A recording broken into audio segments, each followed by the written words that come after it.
दारोगा साहब अगर चाहें तो किसी निर्दोष पर झूठा एफआईआर कर उसे महीनों सालों तक जेल में रख सकते हैं। जमानती वारंट होने के बाद भी लोगों को महीनों तक जेल में रख सकते हैं। लेकिन अगर उसी दारोगा पर हत्या का आरोप लगा हो, तमाम बड़े अधिकारियों ने बाकायदा उन्हें जेल में डालने की बात कही हो, कोर्ट जो है लगातार वारंट जारी कर रहा हो, आदेश दे रहा हो कि उस दारोगा की गिरफ्तारी हो, लेकिन फिर भी वो सालों तक अपने रसूख, अपने ताकत का इस्तेमाल करते हुए अलग अलग थानों में तैनात रहता है और पैसा बनाता रहता है। ऐसी खबर आ रही है सीतामढ़ी से।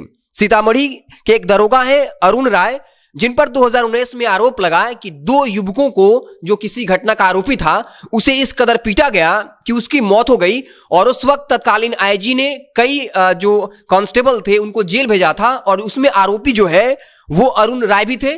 कोर्ट लगातार वारंट जारी कर रहा था, गिरफ्तारी का आदेश दे चुका था, लेकिन सालों तक वो अलग अलग थानों में तैनात रहे।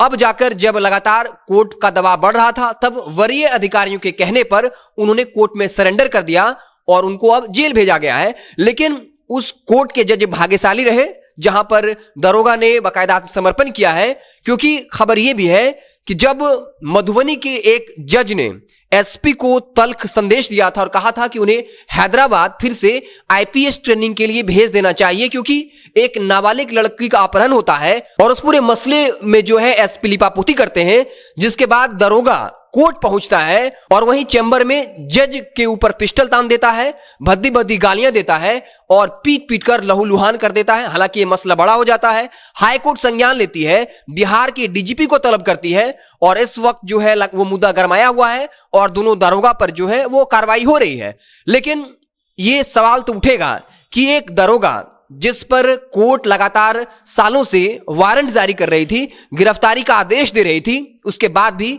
दरोगा की गिरफ्तारी क्यों नहीं हुई, जिस पर हत्या का आरोप है, हाजत में पीट पीट कर मार डालने का आरोप है।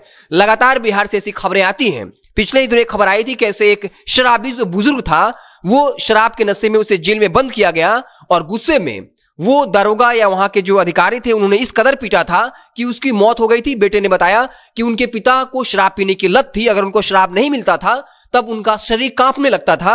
वो शराब पिए हुए थे, पुलिस ने पकड़कर ले जाती है और हाजत में बंद कर इस कदर पीटती है कि सवेरे ही उनकी मौत हो जाती है। आखिर सवाल ये उठता है कि आखिर इन दारोगा पर कौन कार्रवाई करेगा? जब कोर्ट लगातार वारंट जारी कर रहा था तब उनको कौन बचा रहा था? यहां पर पुलिस को यह अधिकार है कि वो महिलाओं की चेकिंग करेंगे शराब के नाम पर, लेकिन खुद एएसआई शराब के नशे में धुत होकर महिला की चेकिंग कर रहे हैं। आपको गोपालगंज की यह घटना कल ही बताई गई, जहां पर एएसआई शराब के नशे में है और जो वीडियो वायरल हुआ है उसमें साफ तौर पर दिख रहा है कि लोगों के मना करने के बावजूद एएसआई साहब महिला की सबके सामने चेकिंग कर रहे हैं। लेकिन उसके बाद गोपालगंज में लोगों का आक्रोश बढ़ता है।